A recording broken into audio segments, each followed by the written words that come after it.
श्री स्वामी समर्थ. आजच्या व्हिडिओमध्ये तुम्हा सर्वांचं खूप खूप स्वागत. 15 तारखेला आहे पापमोचनी एकादशी आणि पहिलं मी तुम्हाला या तारखेचं महत्त्व सांगते आणि या दिवसाचं महत्त्व सांगते. या तारखेची 15/3/2026 या तारखेची जर आपण बेरीज केली तर 19 येते. त्याची बेरीज केली तर 1 येतं. हा 1 म्हणजे सूर्याचा अंक आहे आणि हे वर्षसुद्धा सूर्याचं आहे. आणि येत आहे ही पापमोचनी एकादशी रविवारीच येत आहे, म्हणजे सूर्याचा दिवस. तर त्यामुळे हा दिवस खूप महत्त्वाचा आहे आणि पापमोचनी एकादशी याचा त्या एकादशीच्या नावावरूनच आपल्याला समजते की आपले जे कर्म आहेत, जे आपण कर्म केलेले असतात, मागच्या जन्मी असू द्या किंवा या जन्मी असू द्या, त्या कर्मांचं फळ आपल्याला मिळत असतं आणि त्या कर्मांमुळेच आपल्याला जे काही आपल्या आयुष्यामध्ये भोगावं लागतं ते सगळं आपल्या कर्मांमुळेच असतं. तर या दिवशी जर आपण या पापमोचनी एकादशीच्या दिवशी जर आपण मनापासून क्षमा मागितली, काही उपाय केले, तर आपले कर्म थोडेफार कमी होतात आणि त्याची शिथिलता होते किंवा त्या कर्मांपासून आपल्याला मुक्ती मिळते. तर आजचा हा दिवस आहे पापमोचनी एकादशीचा, त्या दिवशी मी तुम्हाला छोटे छोटे काही उपाय सांगणार आहे. त्या उपायांमधून तुम्हाला तुमच्या कर्मातून मुक्ती मिळेल आणि तुमच्याकडे धनसंपत्तीसुद्धा आकर्षित होईल. तर आजच्या व्हिडिओमध्ये मी 2-3 जे उपाय सांगणार आहे ते नक्की करा आणि या चॅनलला लाईक, शेअर, सबस्क्राईब नक्की करा. तर बघूया आपण. त्याआधी मी तुम्हाला एक छोटीशी कथा सांगते की जी ही पापमोचनी एकादशीच्या तशा खूप कथा आहेत, पण ही एक कथा मी तुम्हाला आज सांगते. तर कथा अशी आहे की खूप वर्षांपूर्वी एक ऋषी शंकर महादेवांची प्रार्थना करत असतात, साधना करत असतात आणि त्यांच्या त्या साधनेमुळे कामदेवाला खूप भीती वाटते की यांची साधना भंग करायला हवी. असं समजून त्यांनी काय केलं, तर एका अप्सरेला त्यांची साधना भंग करण्यासाठी पाठवलं.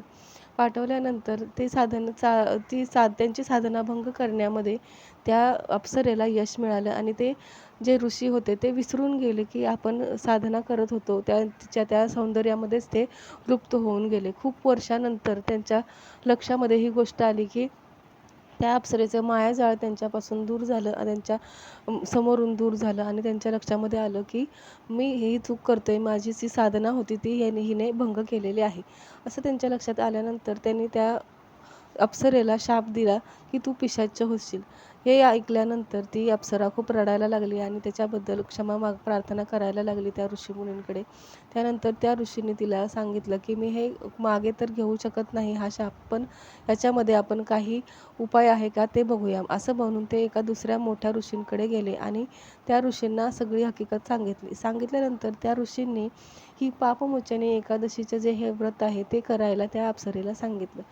दोघांनाही ते पापमोचनी एकादशीचे व्रत करायला सांगितलं. त्यानंतर ती अप्सरा जी आहे ती त्या पापातून मुक्त झाली आणि ती स्वर्गामध्ये निघून गेली आणि जे ऋषी होते ते सुद्धा आपल्या साधनेला पुन्हा सुरू झाले. साधना आपली करायला त्यांनी सुरुवात केली. तर ही एक छोटीशी कथा होती. आता वळूया आपल्या उपायाकडे. पहिला उपाय जो आहे तो आपल्याला काय करायचा आहे, सकाळी उठल्यानंतर जेव्हा आपण स्नान करतो तर त्या स्नानाच्या अंघोळीच्या पाण्यामध्ये आपल्याला थोडंसं गंगाजल असेल तर, नाहीतर आपल्याला थोडंसं गुलाबजल टाकायचं आहे.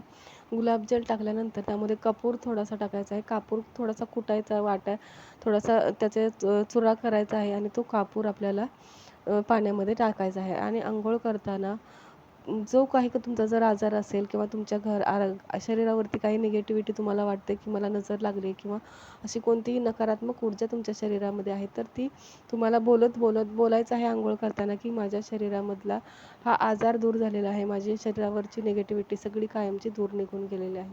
असं बोलता बोलता आपल्याला अंघोळ करायची आहे. आजचा जो दिवस आहे तो पूर्ण दिवस आपल्याला फक्त माफी मागण्यातच घालवायचा आहे. म्हणजे जेवढी तुम्ही मनापासून माफी मागाल, जे काही माझ्या जाणून बुजून किंवा नकळतपणे जर माझ्याकडून काही चुका झाल्या असतील तर त्याबद्दल मला क्षमा प्रार्थना मिळावी अशी प्रार्थना करायची आहे.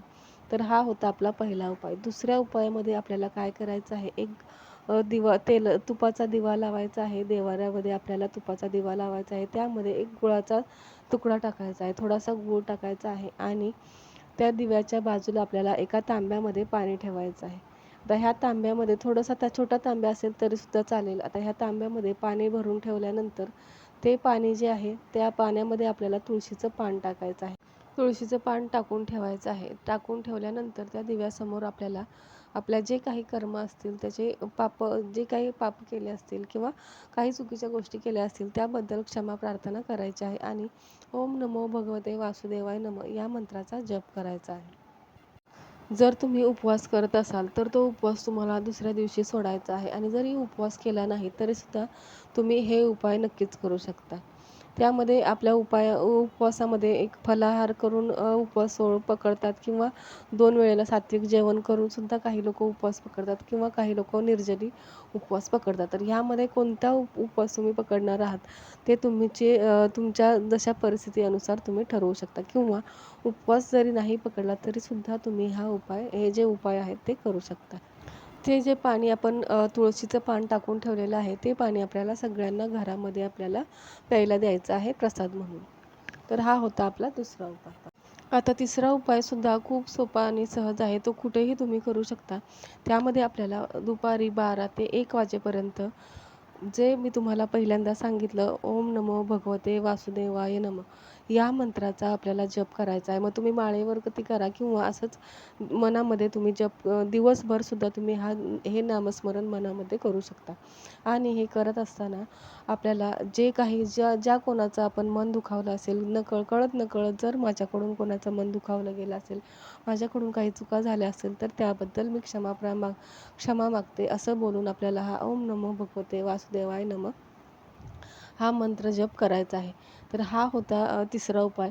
त्यानंतर या दिवशी आपल्याला विष्णू सहस्त्रनाम नक्की घरामध्ये पठण करायचं आहे किंवा मोबाईलवरती जरी तुम्ही लावून ठेवलं तरीसुद्धा चालेल. फक्त ते लावलेलं असताना विष्णू देवांची प्रतिमा समोर आणून त्यांच्या त्यांच्या प्रतिमेला आपल्याला बोलायचं आहे, की माझ्याकडून काही चुका झाल्या असतील, माझ्याकडून काही कोणाचं मन दुखावलं असेल तर मला क्षमा करा आणि माझ्या घरामध्ये जी काही नकारात्मकता आहे ती कायमची दूर करा. असं बोलून आपल्याला श्री विष्णूंची भक्ती करायची आहे. ती पूर्ण दिवसभरामध्ये आपल्या तोंडामध्ये श्री विष्णूंचं नामस्मरण करत राहिलं पाहिजे. तर ह्या छोट्या-छोट्या उपायांमुळे या दिवशी आपण दानपुण्यसुद्धा करू शकतो. जेवणाचं अन्नदानसुद्धा करू शकतो किंवा अन्नदान नसाल करू शकत तर तुम्ही फळंसुद्धा वाटप करू शकता. तर आजच्या या व्हिडिओमध्ये मी जे तुम्हाला छोटे-छोटे उपाय सांगितले हे खूप छोटे उपाय आहेत आणि हे आपल्या सगळ्यांना माहीतसुद्धा असतात, पण तरीसुद्धा आपल्या त्याकडे लक्ष जात नाही. तर आजच्या व्हिडिओमध्ये तुम्हाला थोडीशी जरी काही माहिती मिळाली असेल तरी या चॅनलला लाईक करायला विसरू नका. चॅनलला सबस्क्राईब करा आणि पुन्हा अशा छोट्या-छोट्या व्हिडिओंमधून मी तुम्हाला उपाय सांगत असते. आपलं आयुष्य सुखी, समाधानी आणि समृद्ध करण्यासाठी मी सतत प्रयत्नशील असते. तर पुढच्या व्हिडिओमध्ये अजून काही माहिती सांगण्याचा मी नक्की प्रयत्न करेन. अजून चांगली माहिती सांगण्याचा नक्की प्रयत्न करेल. माझ्या चॅनलला नक्की सबस्क्राईब करा. पुन्हा भेटूया पुढच्या व्हिडिओमध्ये. तोपर्यंत श्री स्वामी समर्थ. धन्यवाद.